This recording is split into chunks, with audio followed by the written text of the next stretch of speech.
Hughes Reviews Theatre presents Agatha Christie's Poirot. Well, perhaps you're all wondering why I have invited you here tonight. It is to reveal who killed Mrs. McGillicuddy. Was it the gardener, jealous of her wealth? Was it her son, who hoped to inherit? No, it was neither of these, for of course the murderer is the butler. What? What do you mean there is no butler? Who are you? Oh, of course. Oh my, look at the time. Hastings, get the car. Well, of course I knew that, because in reality, the murderer was... Au revoir!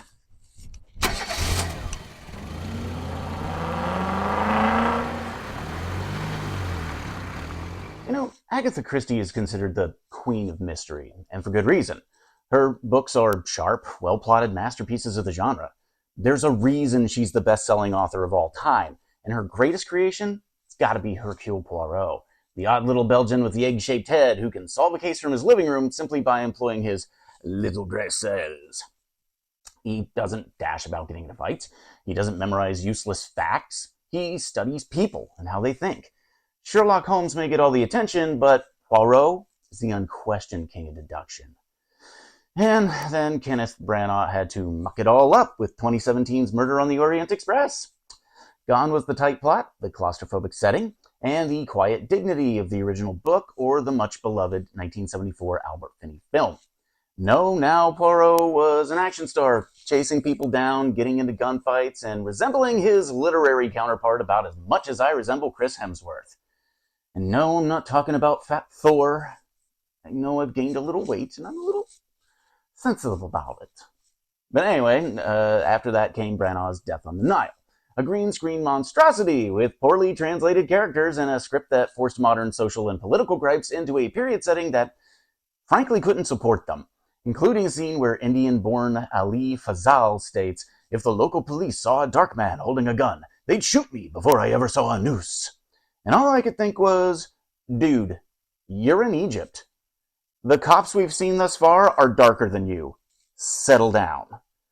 In fact, Branagh decided he personally disliked Christie's writing, and Poirot in particular so much that by the end of Death on the Nile, he had Poirot shave off his grand moustache for reasons that not only fly in the face of the character, no pun intended, but outright spit on the grave of Agatha Christie herself.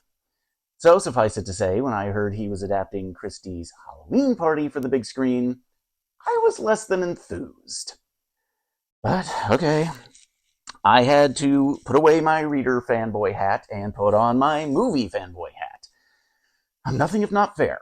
In spite of what some of you guys may think, I do try to go in with a clear mind and give each movie its best chance to impress. Sometimes doing that gets you little gems your prejudices would have overshadowed. And sometimes doing that gets you screwed. First of all, calling this an adaptation of Hallowe'en Party is like a movie where Superman gets his powers from a spider and shoots webs out of his butt, and then calling it an adaptation of War and Peace. The point of adapting a novel, in case you didn't know, Ken, is to bank on the name recognition and draw in fans of the source. Then hook in some new fans for the cash. It can be done artfully and with respect, and Peter Jackson's Lord of the Rings has become the gold standard. But Branagh has here stolen the prestige of the original author, discarded the entire book, and used her name to promote his own original story. There are a handful of names ripped from the source materials pages. Okay, I'll grant you that. And there is a Hallowe'en Party, technically, but those similarities end as soon as they're provided. The location is different, the plot is different, the characters that do remain have been written out of all recognition. I mean, for goodness sakes. To begin with, how much must Branagh hate Agatha Christie to treat the character of Ariadne Oliver this way? Miss Oliver in the books was Agatha Christie's exaggerated self-insert. She was chirpy, bright, incredibly creative, and a best-selling author with a penchant for apples who was a brilliant author before she ever met Poirot. She provided wit, an insight into the craft of mystery writing, and a foil for Poirot's more restrained slyness. In Haunting in Venice, slight spoiler, She's a talentless, mean-spirited hack who only became a renowned writer by stealing Poirot's cases and changing the names. Jeez, Ken, what did Christie do to you? Ken, show me on the book where Agatha hurt you. But you know what? I'll give you this.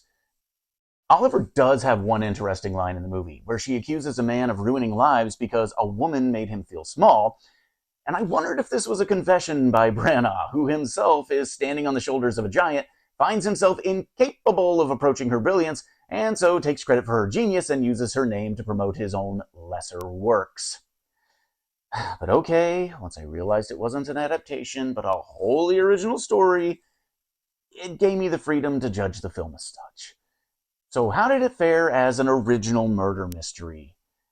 Not great. The story comes across a bit amateurish. Not pathetically convoluted and insulting like Rian Johnson's attempts, but merely bland. It progresses from A to B to C in a workmanlike manner. It never brightens or comes alive with that spark the first two films had in spite of their tremendous flaws. It's a nice enough looking movie. It's got great set design, and Branagh does a decent job in the lead, but he seems checked out and less interested in the mystery than the man he portrays. Which is kind of saying something, since Poirot spends the first half of the film complaining how little he wants to be there. Another confession by Branagh, perhaps? Tina Fey and Kyle Allen dance circles around Branagh with their respective roles. And I find it criminal that Allen doesn't rate a top cast slot on IMDb for this film, and is found listed below an unnamed kid eating cookies. Who did he piss off? Speaking of kids, okay, elephant in the room, Jude Hill as young Leopold is a decent little actor. Might one day be a great one if he puts in the work. But little kids acting like adults are always creepy and give off Children of the Corn vibes. This was not the right way to present this character. As far as the mystery goes, a viewer of average intelligence will solve the how inside of 20 minutes. Those with a marginally higher IQ will narrow the suspects down to 2 at about an hour, and those who have read a book, literally any book above the remedial level, will solve the whole thing before they've finished their fun-sized raisinets. There are interesting themes, okay, on the nature of the soul, God, and the afterlife. But Haunting in Venice falls into the trap of thinking that themes are enough to elevate a film, and only follows through on them in the most superficial and childish ways. Haunting in Venice, okay, it's not a bad movie. It's serviceable. But it's not good either. It's a forgettable vanity project told with the enthusiasm of a man who had a contract to fulfill and who actively loathes the author and the source material. It's a decent enough way to waste an hour and a half at the cinema, but it neither offends nor inspires. I'd suggest reading a book instead. Maybe Hallowe'en Party. But those are just my thoughts. What do you guys think? Do you like the Branagh Poirot films? Do you think they're stupid? Do you hate them? Do you love them? Or are they just kind of sitting there? Let me know in the comments below. Like and subscribe if you want to see more videos like this. And until next time, folks, happy viewing.